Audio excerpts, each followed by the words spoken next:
Welcome to episode 4 of Heavy Breathing with Rusty. Gonna go up that hill. Let's check it out. Here we go. All right. Time to head up. They came and graded the road. I called and left a message yesterday, and it needed it. There were some dangerous spots. Not so much right here, but further back around the corner. There's a couple of intersections, and all the rainwater from those intersections just carved a ditch across this road. And that's what you're going to get with, dirt roads. The weather impacts them greatly. They require more frequent maintenance, but a lot less capital investment up front. This county is bigger than the state of Rhode Island. So it's going to be a while before we get paved roads everywhere. Probably a very long while. But it works, except if it's been raining for hours. This stuff becomes like grease, like sometimes 3, 4, 5 inches deep. You just sink in it when you step on it. You can't even stand on it if it's at an angle, much less do anything you want to do with a car, unless what you want to do is put it in a ditch. And the funny thing is, you don't really have ditches here. Looks like we do now, as they just came through with the grader on that side and a little bit on this side. But a lot of times the road's pretty flat right to the sides of the road without much in the way of a ditch until it rains, and the rain carves the ditch. But it works. We have passable roads a lot of the time. Sometimes you can't pass because it's rained. Sometimes you can't pass because the snow is too deep, ice is too thick. But, it's real pretty. So there's trade-offs in life. So, let's see what's going on in the world. Oh, got my first paycheck for being a substitute teacher. It's for the day of training we had. And it was real money. Put it in the bank and everything. So, there it is. It's official. I'm an influencer of young minds. Working in the trenches, trying to help them become citizens that can take care of our old butts. Or, at least get us out of the way when the time comes. Whatever the case may be. But these younger folks are actually pretty nice. So we may have got lucky with that one. It is pretty out. It's even just a little bit warm. I hadn't looked, but I've had to guess. I'd say we're in the 70s. So this is probably like a Indian summer back south where it warms up a little bit before we get our first snowstorm. Oh, I was going to see. Nope. Still no snow on the mountain. I kind of thought there would have been after the last few days, because we had a couple of days where it was chilly out and it was just fog and rain all day. And I thought we were going to end up with snow on the mountain for sure after that stuff, but not yet. There's an old house.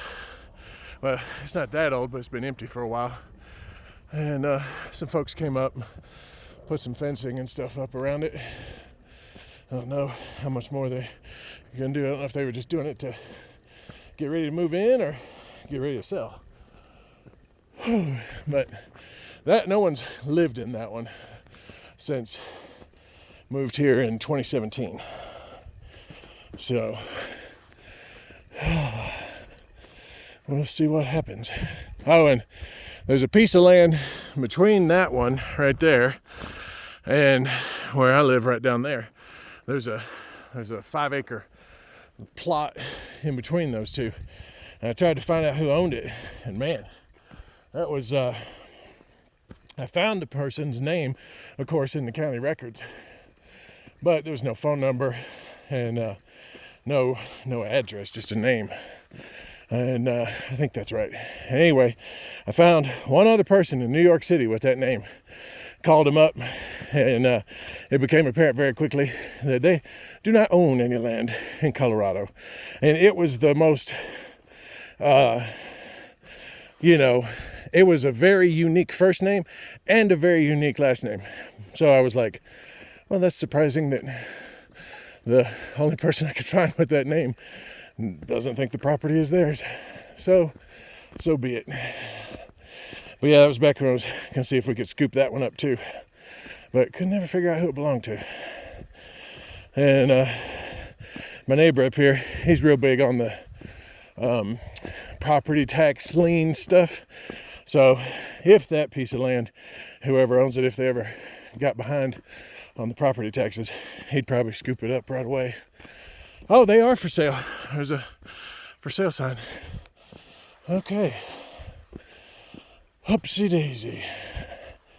This is probably the steepest part right here. And we got 2 driveways come off of it. So rough spot in winter. This hill is icy. All right. Up we go. Oh.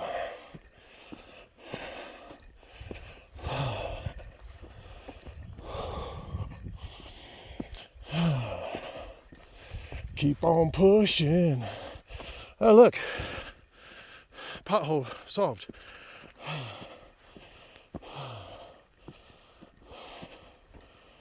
Whew. I think up here on this flat spot, I'm gonna take a drink of my ice water, which you can probably hear rattling if you've been wondering what that noise is. All right.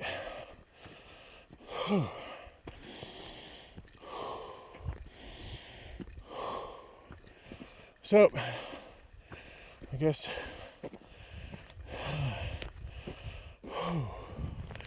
that's a good spot. Get a look around.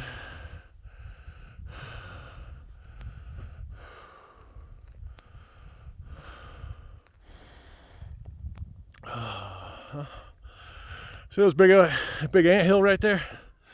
Let me see if I can zoom in a hair. Yeah, see that sucker?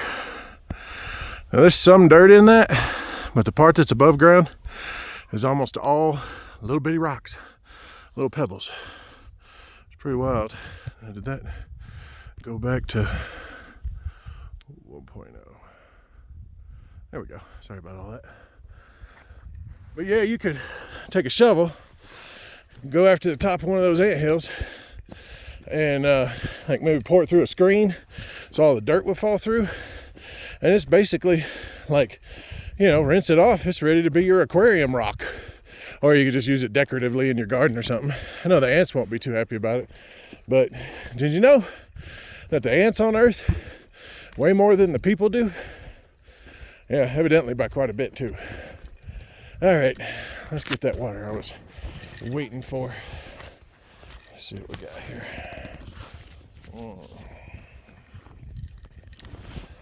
Okay.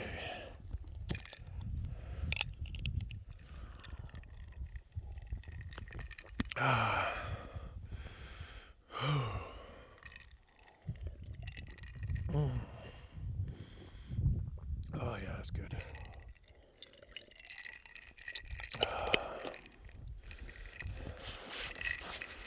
Now that's some high quality H2O in a marinara jar.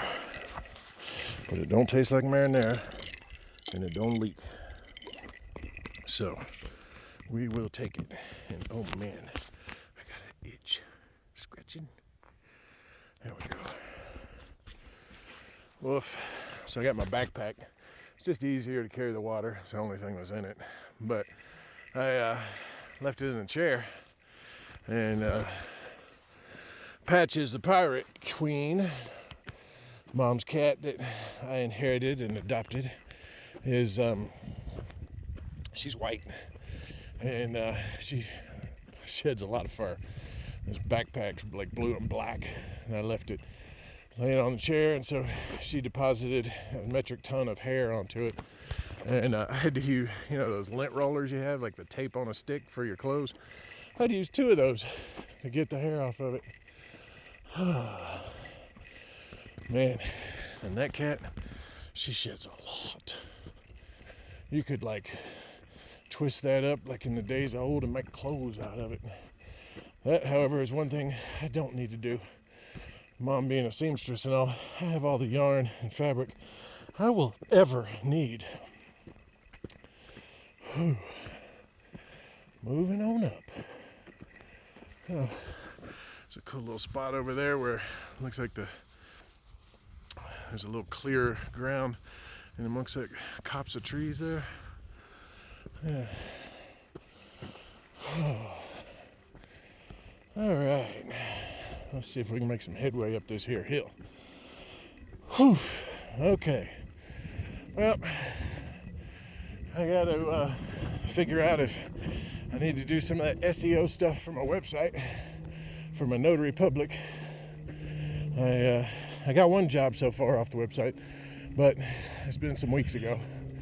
So I don't know if there's just nothing selling down here, because this is really remote, and it may be spring before I get into business. But I'll see what kind of do-it-yourself free SEO stuff I can do. See if I can get some hits, at least get whatever work there is right here. Because the people I've talked to that do notary public work in this area tend to do it just for the furtherance of their other business. Like if they were a realtor or something like that. And even that gets a little touchy because you can't do the notary public for any deal that you make money off of. So that's still limited access to that type of service around here. Except I'm handy, I got a truck, and I got a stamp. So give me a call if you need somebody to say, yep, that was John Hancock that put his John Hancock on that thing. Oh. All right. These folks have put a good bit of rock going around their spot, following all the way up to this next one up here.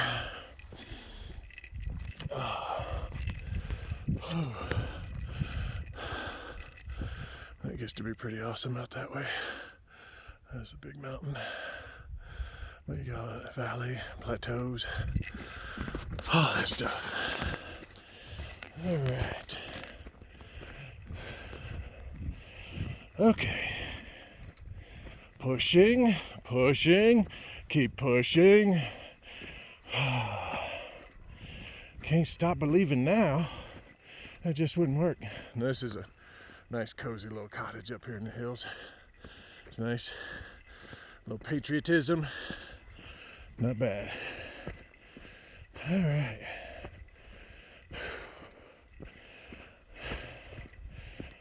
Hey, neighbor. I'm gonna turn this thing off.